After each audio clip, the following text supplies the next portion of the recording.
ila hadratin nabiyil mustafa Muhammadin sallallahu alaihi wasallam, ila hadrati jami'il musannifin wal mu'allifin wa khususan musannif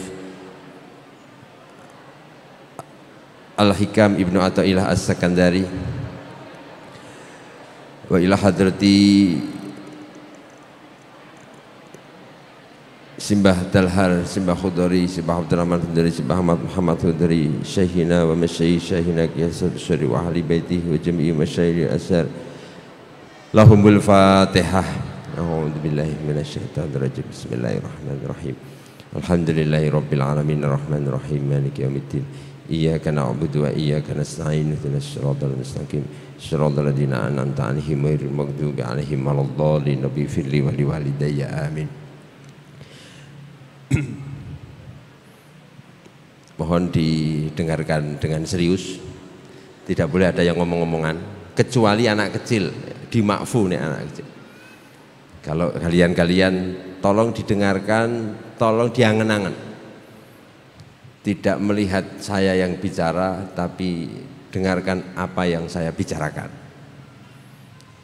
Undur makol walatantur mangkol, dengarkan makolahnya, siapa tahu nanti bisa masuk ke dalam hati kita dan tidak usah melihat orangnya, siapa yang bicara, bukan orangnya yang bicara tapi apa yang dibicarakan. Ini penting.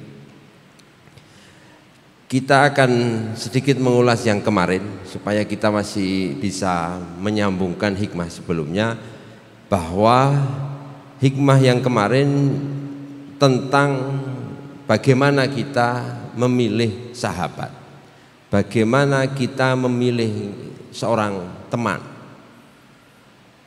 teman ngobrol, teman ya termasuk teman dalam kehidupan kita ila yaumil qiyamah, pasangan hidup. Kemarin disampaikan hikmah la tashab man la yunhiduka halu wa la yadulluka 'alallahi maqalu,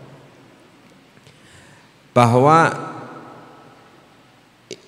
Ibnu Athaillah As-Sakandari menyampaikan satu hikmah yang sangat-sangat penting, bagaimana cara kita memilih seorang teman. La tashab man la yunhiduka halu, janganlah engkau berteman, bersahabat dengan orang yang tidak membangkitkan semangat dari sisi haliyahnya, dari sisi jati dirinya. Wala yadulluka 'alallahi maqaluh, dan ucapan omongan yang dibicarakan teman kita itu tidak membimbing kita ke jalan Allah Subhanahu wa taala. Jadi kalau mencari teman itu coba mencari yang kira-kira ini bisa menambah semangat kita dalam beribadah, semangat kita dalam menuju ridha Allah Subhanahu wa taala. Maka ini penting ketika teman itu maknanya luas. Bukan berarti teman itu siapa yang mau bonceng saya, mangkat aswanan, itu bukan itu. Bukan hanya itu. Tapi yang ada di keliling kita, sekeliling kita, yang selalu bersama kita itu teman. Ada kalanya itu berupa manusia. Ya konco plek lah bahasanya sampai niku. Wis konco teman karib. Tapi bahwa teman itu juga termasuk apa yang bersama kita setiap saat. Contohnya apa? HP ini sampean, itu kan teman sampean. Maka pilihlah HP yang bisa membimbing kita ke jalan Allah. Kira-kira begitulah.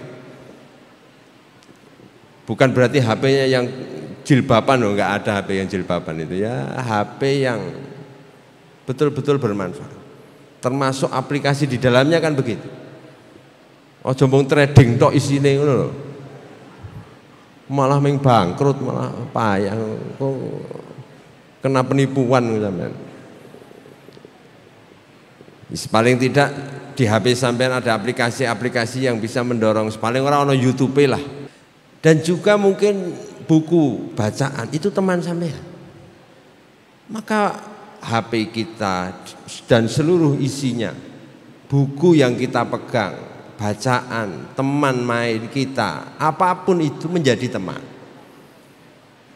Dan itu sangat mempengaruhi. Sampean baca buku itu pasti akan terpengaruh dengan isi buku itu. Mulane sampean kakean maca novel sing rada cengeng-cengeng ya nangisan sampean kuwi. Apa-apa sithik nangis, apa-apa sithik nangis. Karena bacaannya ming bangsa nangis-nangis. Nek wacanane sing bangsa horor-horor ya wis apa-apa dadi memedi kabeh. Wis apa-apa iki jadinya menakutkan. Itu teman. Maka carilah teman, baik itu yang berupa makhluk hidup manusia atau berupa barang mati, buku, handphone, TV, dan semua yang ada di sekeliling kita itu bisa menjadi fasilitas bagi kita menuju ridha Allah Subhanahu wa ta'ala.